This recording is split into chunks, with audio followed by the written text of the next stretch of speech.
everyone, this is Joy and we are the first presenter for ethics reporting. As for our topic, we are going to dive deeper into getting to know ethics way better than before. So we will be able to see ethics from different lenses and of course to understand it in a level that we haven't been discovered before. So I hope you will sit back, relax, and of course give us your undivided attention so that you'll be able to enjoy our presentation. Thank you! So good day everyone. Today akong i-discuss what is ethics for Socrates. So si Socrates is one of the earliest philosophers nga nag-focus with ethics. So para niya, importante kayo nga masabtan nato ang unsa ang sakto ug sayop. So dili lang sa rules pero sa atong own understanding. So karon atong tan-awon unsa gid ang meaning sa ethics para niya. So for Socrates, ethics is about knowledge and self-understanding. Mo nang giingon niya, know yourself. Pero para niya, dili enough nga kabalo lang ka unsa ang sakto based sa ubang tao. Dapat ikaw mismo kabalo ka unsa imong thoughts, imong actions, and imong decisions. Kay usahay, mubuhat ta og sayop tungod kay wala ta kay balo sa ato ang kaugalingon or wala ta kay balo unsa ni. So, if you understand yourself deeply, mas klaro nimo makita unsa ang right ug wrong. So para niya, self-awareness is the first step to becoming a good person. And Socrates believed na good and knowledge are the same. Meaning, if kabalog ka unsa ang good, dili ka mabuhat og bad. Kaya para niya, walay tao mo ingon kabalo ko sayop ni pero buhaton gyapon ako ni. Ana inang pagtuo.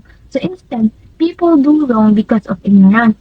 Wala sila kabalo sa ilang sayop. Wala sila kabalo nga sayop ni or sayop ang ilang pag-understand sa usa ka butang. So for example, if a person lies, maybe they think it will help them or it will avoid their problems.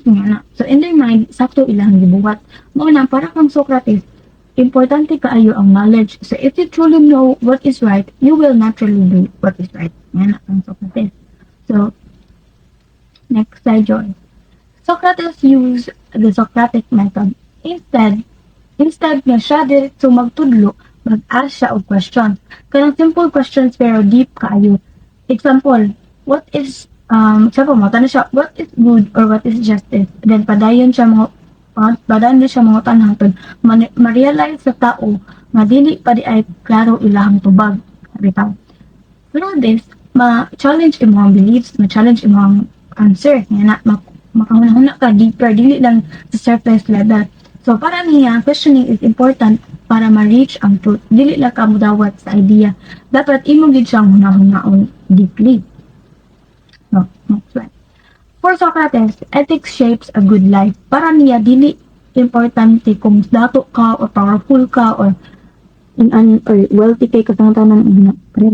Mas importante, para niya, mas importante kung maayo ka ka tao, that you are a good person. He focused on the soul, meaning imong inner self, imong character. Okay, para niya, ang real success sa life na dili lang about money or status, pero kung sakto ba imong way of living. Okay? Living rightly is the highest goal. Una ang pagtuloy sa success. So kung kung ethical ka, sakto imong decisions, sakto imong actions, then you are living a good life. So that is all for my talking, everyone, and I will give the stage to the next reporter. Thank you. So for the next topic is all about what is ethics for Plato. So this presentation is about the concept of ethics according to Plato. So we will learn how he defines what is right and wrong and how a person can live a good and meaningful life. So kindly read the slide, please. So thank you for reading the slide. So for Plato, ethics is about finding and living according to the good. He believes there is a highest truth called the form of the good, which is the basis of all morality, and if a person understands what is truly good, they will naturally live a moral life because they know what is right and wrong. So for the next slide, ethics means using reason or thinking, not controlled by emotions or desires. Then example, choosing to attend class instead of skipping. So Plato teaches that being Ethical means using reason or thinking instead of just following emotions or desires. People should think before they act. For example, even if a student feels lazy or tired, choosing to attend class is a better and more ethical decision because it is guided by a reason. So the next slide would be the three parts of the soul. So according to Plato, the human soul has three parts. The first one would be reason, the thinking part that makes decision. Second one, spirit, emotions like anger and courage. The third one would be appetite, desires like food, pleasure, and games. So these three parts are always present in a person. And so the next slide would be behavior. Reason should lead, spirit supports reason, and appetite must be controlled. These are the balance of the soul. So to be ethical, these three parts must be in balance. Reason should always lead, spirit should support reason, and appetite must be controlled. For example, even if a students want to play games all night, they choose to sleep early because they know they have responsibilities the next day. So the next slide would be justice equals balance of the soul, not just laws, but inner control. So for Plato, justice is not only about laws, but about inner harmony. A person is just when their soul is balanced and each part is doing its role properly. So for example, a student who manages their allowance wisely instead of wasting it shows self-control and balance, which is a form of justice. Next slide would be about knowledge leads to virtue. So Plato believes that knowing what is good leads to doing what is good.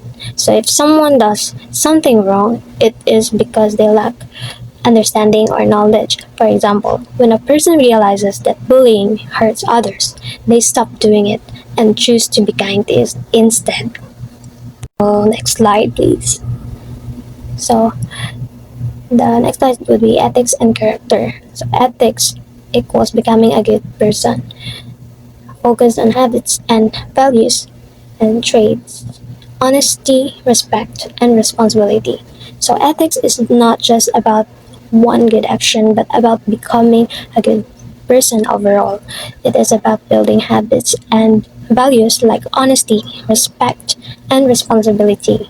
So a truly ethical person acts kindly and responsibly not just once but consistently in daily life. So the last one will be eudaimonia. So kindly read the slide, please.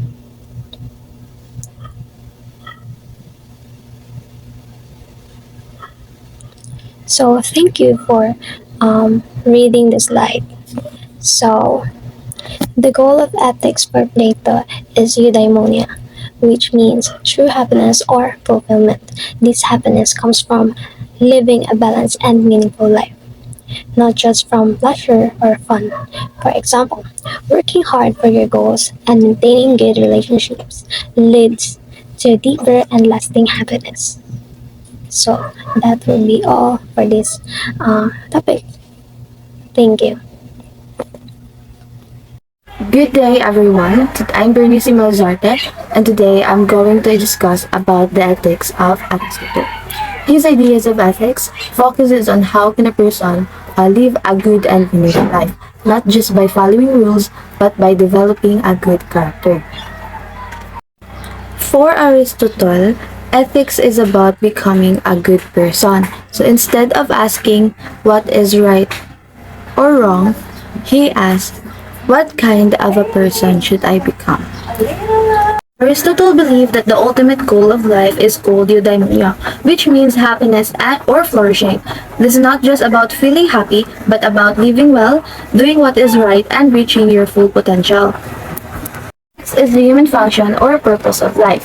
So, according to Aristotle, that everything in the world has a purpose or function. For example, a knife is meant to cut and a pen is used for writing. So in the same way, humans also have a special function. So according to Aristotle, our unique function is our ability to think and reason. So this means that the purpose of human life is not just to live or to survive, but to live rationally, to think, make good decisions, and act wisely. So because of this, a good life is achieved when we use our reason properly and develop good character or virtues. So for Aristotle, the purpose of life is to become the best version of ourselves by thinking wisely, acting morally, and living a meaningful life. Is a virtue or arete, means in ancient Greek, the key to a good life. To achieve this kind of happiness, we need virtues. Virtues mean good character. Good character traits like honesty, courage, kindness, and patience. So these virtues help us make good decisions in life. Next is the habit and character formation. So according to Aristotle, our character is formed through our habits. So he believed that we are not born good or bad, but we become who we are through repeated actions. So if we consistently do good actions like being honest and kind, we develop good character. So that's why he said, we are what we repeatedly do. So in order to become a good person, we must practice good habits every day. Next is role of reason. So reason is very important in Aristotle's ethics because reason plays an important role in our lives because it helps us think before we act. He believed that humans are rational beings, which means we can use our minds to make good decisions. Reason helps us choose what is right, avoid wrong actions, and find balance in our behavior. So by using reason, we can develop good character and live a better life. Next is ethics in practical or applied in real life. So to Aristotle, ethics is not just about ideas. It should be applied in our daily lives. So this means we should practice good actions like being honest in school, kind to our friends, and respectful to our family. So by doing these simple actions every day, we develop good habits and become better individuals. So ethics is about living out good values in real life situations. So good day everyone. Today I will discuss the ethics of Alexander the Great, one of the most famous leader in history. So what is ethics for Alexander the Great? So for Alexander the Great, ethics is leadership and courage. He believed a good leader must be brave and strong, and he led his soldiers in battle, not just commanded them. So Alexander believed that a true leader must be brave and strong. He did not just give orders, he fought together with his soldiers. Because of this, his men respected and followed him. So this shows that for him, ethics means being fearless and inspiring leader. So second is, for Alexander, ethics is pursuit of greatness. It influenced by heroes like Achilles, and he wanted to be remembered in history. So he was inspired by heroes and wanted to be remembered in history. So for Alexander, ethics also meant achieving honor, success, and lasting fame. So third is spreading culture. He spread Greek culture to other lands, or in other term, Hellenization. So iyang spread ang Greek culture to the places he conquered. However, this was not always peaceful because some people were forced to accept these changes. So lastly is power and control. So sometimes he became harsh and ruthless to maintain control. So as his empire grew, Alexander sometimes became harsh and ruthless in order to maintain control. So this shows that ethics can become questionable when a person is driven too much by power and ambition. So the ethics of Alexander the Great is a combination of positive and negative traits. On the positive side, he showed bravery, leadership, and vision. But on the negative side, his desire for power and victory sometimes led to violence or unethical actions. So for Alexander the Great, ethics was about being a strong and great leader, achieving glory, and shaping the world. But his actions also show that too much ambition can lead to unethical decisions. So therefore, we can say that Alexander's life teaches us that being a great leader is important, but too much ambition can lead to wrong decisions. And that's all. Thank you for listening. Nature of man according to Western thinkers. So, the nature of man has been explained differently by various Western thinkers. each offering unique view about what humans are likely by nature. So, first is Thomas. So, for Thomas, kay people is natural jud na siya nga selfish or kanang makasarili or palaaway. Kuskay kung walay kanang rules sa government or walay balao sa government is mag-away jud ang mga tao, like mag-war sila sa ilang survival ug sa ilahang power. So mao na nga need jud daw of government para naay kanang peace ang mga tao or naay like kanang kaayuhan o kalinaw ang mga tao. So, the second one is John Locke. So, para kang John is, ang tao is, like, kanang ang tao kay maayo ug kanang ma-learn jud. Ang brain sa kanang people is, more ganing walay sulod or blank. Unya, ang experience maoy like kanang mo shape nila. So, first, like, kanang wala sila knowledge, but tungod sa ilang experience kay naana sila knowledge about ana. And also, kaya sa like people nga makipag-cooperate o mag kanang tinabangan ito each other. So, si Jen, para niya is ang tao kay natural nga like butan jud ang mga tao daw. Pero kanang tungod sa society, mauna na ay mga like kanang daotan nga tao, na ay greedy nga mga tao. So, mauna siya ang society nagakurap na para sa kanang mga like kanang mga lancer, mga kurap na kayo, mauna ang para kang Jen. Ano siya? Ang para kang Aristotle is ang tao kay dili like ang tao daw kay dili pwede mag-inusara. So kinahanglan siya kanang ug kauban sa society para mahimong kanang complete o kanang malipayon. So gigamit sa tao ang iyang brain daw para sa saktong decision. So, para ni Aristotle, ang ato daw utok is gigamit nato para sa atong maayo nga decision. Next is kang Plato or Plato. So, para kang Plato, ang tao is kung kanagani kung matarong daw una-una sa tao or kung control ang una-una sa tao, maayo ang decision making sa usa ka tao or balance or sakto ang nang una-una sa tao, like balance ang decision ana. So, next is si Sigmund Freud. Para kang kanang Sigmund, ang tao kay naay tulo ka like kanang tinago nga desires. So, mao to ang id, ego, and superego. So, ang id is ang gusto. Ang ego is ang practical thinking. Nga ang superego is mao na yung konsensya. So, mao nang permi na ay like kanang ganing argument sa sulod sa tao kung unsay sakto o unsa toy dili sakto. So, lastly, si Karl Marx. So, para kang Karl, ang tao kay agnik or kanang ganahan di more or workaholic baron. Pero ang like kanang ang society or ang kanang economy is maka-affect sa iyang kinaiya sa katao. So, usahay ma-feel sa like kanang people or sa tao na lahi siya sa iyang trabaho or kanang ganing ma-left out. So, maora to siya. Good day, everyone. So today, I will discuss the Oriental view of the nature of man.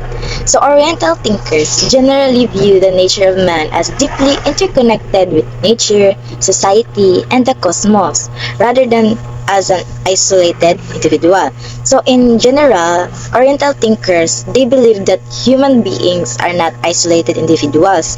Instead, they are deeply connected to nature, society, and the whole universe. So in life, it is about harmony, balance, and understanding our place in the world. So there are key perspectives includes the divine, internal soul, which is Atman in Hinduism, the impermanent no-self nature in Buddhism, and the social moral cultivation in Confucianism, and the natural spontaneous flow of the Tao. So the first one is the Hindu view of man. So according to this view, man possess the Atman or soul, so the highest aspect of what is understood as the principle of life. It is the innermost essence of man. So in Hinduism, man is believed to have an Atman or soul. So Atman is the true and internal essence of a person. So it is the highest part of our being and is connected to Brahman, which is the ultimate reality or pure bliss. So according to this view, man is seen as consisting of 5 layers or sheets. So the first one is the anamayat man, which is the physical body. It depends on food, so it represents our material self. So the self dependent on food, so the material layer known as physical or corporeal self. The second one is Buddhism.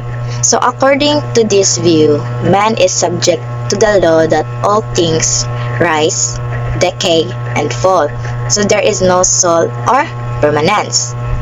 So in Buddhism, the idea is very different. They believe that there is no permanent self or soul. This is called no self. Also, everything in life is impermanent, meaning everything changes, grow, and eventually disappears. According to Buddhism, a person is made up of 5 components, which includes the sensation, perceptions, mental formations, and consciousness. So because of this, we are not fixed beings. We are always changing.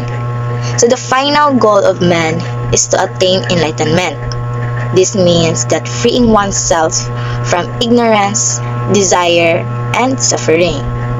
So when a person achieves enlightenment, they reach nirvana, which is a state of peace and freedom from suffering, also through yoga.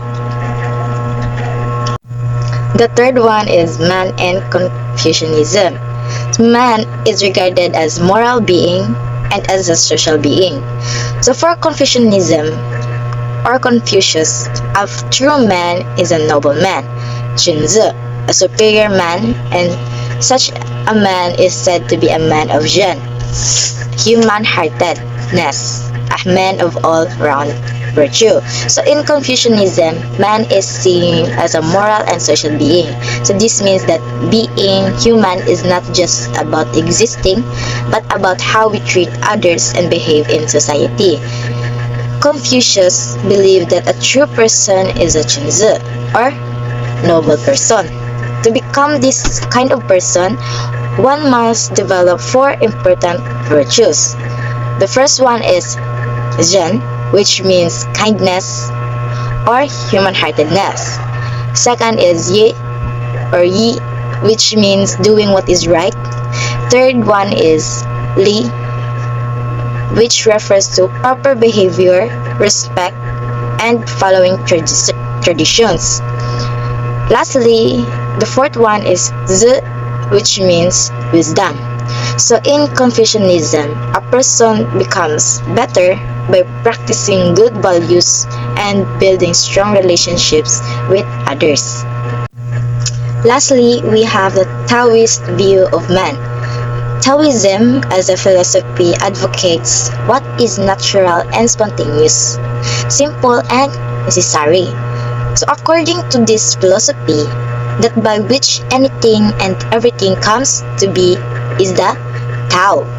So Taoism teaches that everything comes from the Tao, so which is the ultimate principle or the source of all things. So in Lao Tzu book, it is said that from Tao there comes 1, from 1 there comes 2.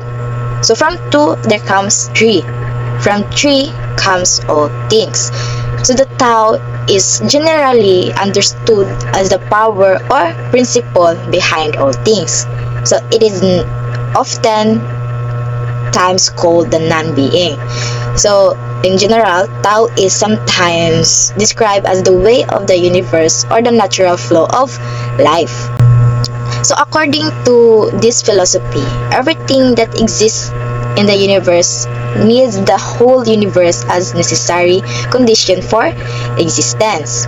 So according to this belief, everything in the universe is connected and nothing exists alone.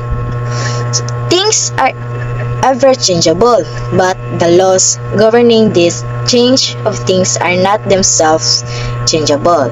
So Taoism also teaches that life is always changing, but the laws behind this change remains constant. So it explains the 2 levels of knowledge.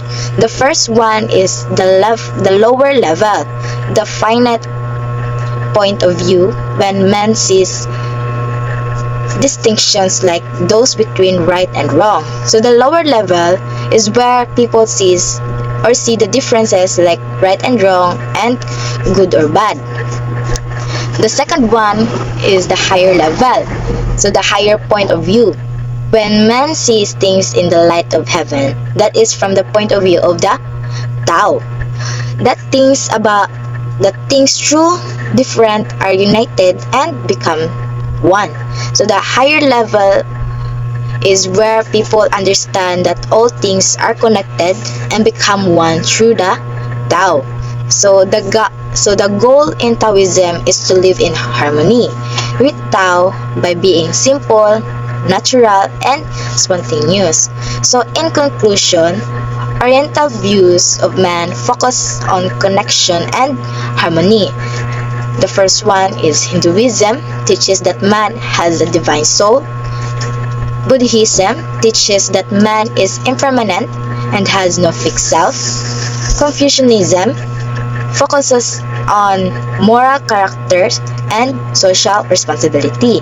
Lastly is Taoism, which teaches living in harmony with nature and the universe. So even though these views are different, they all guide us towards becoming better individuals and understanding our place in the world. That is all. Thank you.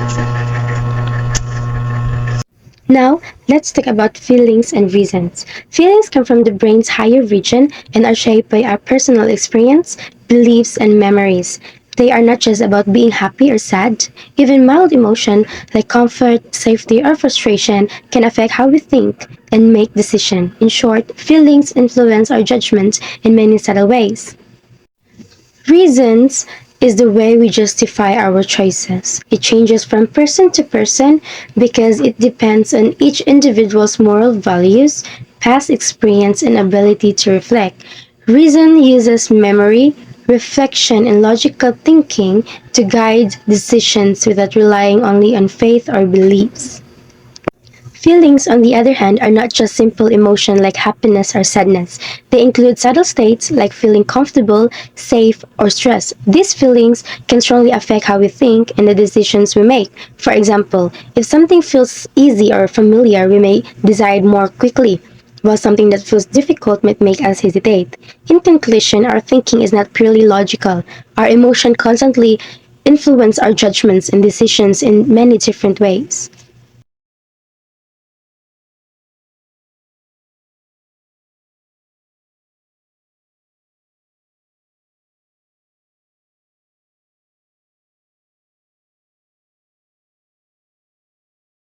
Feelings and reason. Feeling based in ethics number 1. Ethical subjectivism. This theory basically authors run contrary to the principle that there is objectivity in morality. Fundamentally, a meta-ethical theory. It is not about what things are good and what things are bad. It does not tell how we should live or what moral norms we should practice. Instead, it is a theory about the nature or moral judgment. So, as students, we experience emotions every day like happiness, anger, or fear. And sometimes, these emotions influence how we react to situations. But in ethics, it is not enough that we just feel something. That matters is how we understand and control those feelings. So basically, this topic will show us the relationship between emotion and moral decision making. Number 2, emotivism. The term emotivism refers to a theory that about moral judgments, sentences, words, and speech acts. It is sometimes also extended to cover aesthetic and other non-moral forms of evaluation. So emotivism is somehow similar, but it focuses more on how we express our feeling. When we say something is right or wrong, we are not really stating the fact. We are expressing our emotion. Yeah, for example, if someone says cheating is wrong, it can also mean I feel bad about cheating. So instead of giving logical reasons, the person is showing their emotional reaction. This means moral statements are more about feelings than truth. So ethics here becomes more like expressing approval or disapproval. Feelings are natural and automatic reactions that every person experiences, such as anger, love, fear, and happiness. The upsurge of feelings means that these emotions arise instantly and cannot be controlled at the moment they appear. Because of this, feelings themselves are not right or wrong. So feelings are natural and automatic. As humans, we cannot stop ourselves from feeling emotions like anger, love, fear, or happiness. These emotions just suddenly appear, especially in strong situations. For example, if someone insults you, you might instantly feel angry without even thinking. Because of this, feelings are not considered right or wrong. They just happen. It's a part of our human nature. However, what makes a person ethical or unethical is how they respond to these emotions. Emotional responses are often impulsive and may lead to harmful actions, while reasonable responses involve thinking carefully, controlling oneself, and considering what is right. Even if the feelings are natural, our actions are a different story. This is where ethics comes in. Being ethical is not about what you feel, but how you respond to those feelings. Sometimes when we act based on our emotions, only on emotions, we become impulsive and may hurt others. But if we use reason, we can control ourselves and think before we act. So a good person is someone who knows and how to manage their emotions and choose the right action. For example, feeling angry is natural, but hurting someone because of it is unethical, while choosing to stay calm and solve the problem peacefully is ethical. Therefore, it is not the presence of feelings that defines morality, but how a person uses reason to manage and act on those feelings. For example, anger is a very common emotion. Everyone feels it, but if you hit someone because you're angry, that action becomes wrong. On the other hand, if you control your anger, calm down and talk properly to fix the problem, then that is the right thing to do. So now, let's proceed to the ethical requirement of reason and impartiality. So reason and impartiality are the minimum requirements of morality, holding that moral judgments must be backed by logic and objective and biased evidence. So this means that when we make moral decisions, we should rely on clear thinking, so that's reason, and treat everyone fairly without bias, so impartiality. So reason in ethics involves using logic, evidence, and careful judgments instead of emotions, personal preferences, or pressure from others. So it pushes us to ask questions like, kanang, is this action right? Or what are the consequences? Or is it justified? So by using reason, we make decisions that are consistent and well thought out. Impartiality, on the other hand, means being fair and unbiased. So it requires us to consider everyone's interests equally, not favoring ourselves or our friends or certain groups over others. So in simple terms, we should not give special treatment unless there is a valid moral reason. So together, reason and impartiality guide ethical behavior by helping us make fair and just decisions, avoid discrimination and favoritism, respect the rights and dignity of others, and last is act consistently in similar situations. So for example, a teacher grading a student, so they should use reason by following criteria and impartiality by treating all students equally, regardless of kanang personal feelings. So now, let's go to the key aspects of the ethical requirements of reason and impartiality. So the first one is the rational thinking or reason. So this is the foundation of ethical decision making. It means we don't rely only on feelings, traditions, or pressure from others. Instead, we examine facts, consider consequences, and think logically before deciding what is right. For example, even if you feel angry at someone, reason helps you step back and judge the situation fairly rather than reacting impulsively. So next is consistency. So consistency means applying the same moral standards in similar situations. If an action is right in one case, it should also be right in another similar case. So this avoids double standards. Maka-avoid siya sa double standards. For instance, A teacher should not punish one student for being late but ignore another student who does the same thing. So consistency builds trust and credibility. So the third one is the fairness or impartiality. So fairness requires that we treat people equally and without bias. So we should not let personal relationships, status, or preference affect our decisions. This is important because favoritism can harm others and create injustice. Ethical decisions should focus on what is right, not on who is involved. So the fourth one is the equal consideration of interest. This aspect goes beyond fairness by making sure that everyone's needs, rights, and well-being are taken care of or taken into account. It doesn't mean that it doesn't mean everyone always gets the same outcome, but everyone's situation is considered seriously. So for example, when making a group decision, each person's opinion should be heard and valued to avoid biases. Then the fifth one is the justification or the giving reasons. So ethical decisions should be explainable. You should be able to give clear and reasonable arguments for why your action is right. This is important because it allows others to understand, evaluate, and even challenge your reasoning. So if a decision cannot be justified, it may not be ethically sound or kanang dili siya unacceptable in a moral way. So next is, why is this required? So first, it is required to promote fairness and justice. So without impartiality, people might favor friends, family, or kanang certain groups, which leads to discrimination and inequality. Ethics aims to treat everyone with equal respect. So important siya to promote fairness and justice. So the second is it is needed to avoid biased or emotional decisions. So if we rely only on emotions, we might act unfairly or impulsively.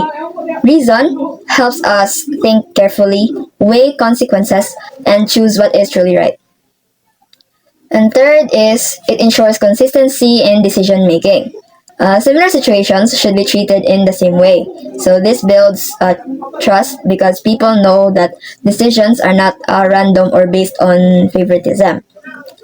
So the fourth one is it allows us to justify our actions. So when we use reason, we can explain and defend our decisions clearly. So making them, we can defend our decisions clearly and making them more acceptable and understandable to others. So lastly, it is required to respect the dignity and rights of all people. So impartiality reminds us that everyone matters equally, not just ourselves or those close to us. So in simple terms, reason and impartiality are required because they guide us to make fair, thoughtful, and responsible moral decisions that benefit not just ourselves but everyone involved.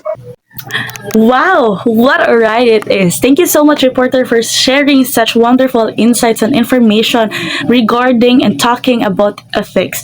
Now, we have reached the end part of our presentation in which I will be having to ask each one of you to have a quick pause of reflection and have this quote as a thought to ponder. No, that even before or even after all the things that our reporter said, they discussed and they shared with us, unta jud sa tanang sitwasyon, may we not just listen to what our mind dictates but also what our heart says, no? Because heart is always naagid siya a sense of balancing, no? Naagid siya kanang tungod bitaw sa kasing-kasing kay makaana jud ka tao pa jud ni siya, no? So let your heart win jud, ayaw jud palabi sa ana-ana lang, but also dili sa palabi sa heart lang, no? Let's be wise and let's apply the things that we have learned from our discussion. I hope you enjoyed our topic as much as I did. Thank you so much for listening and God bless us all. Bye.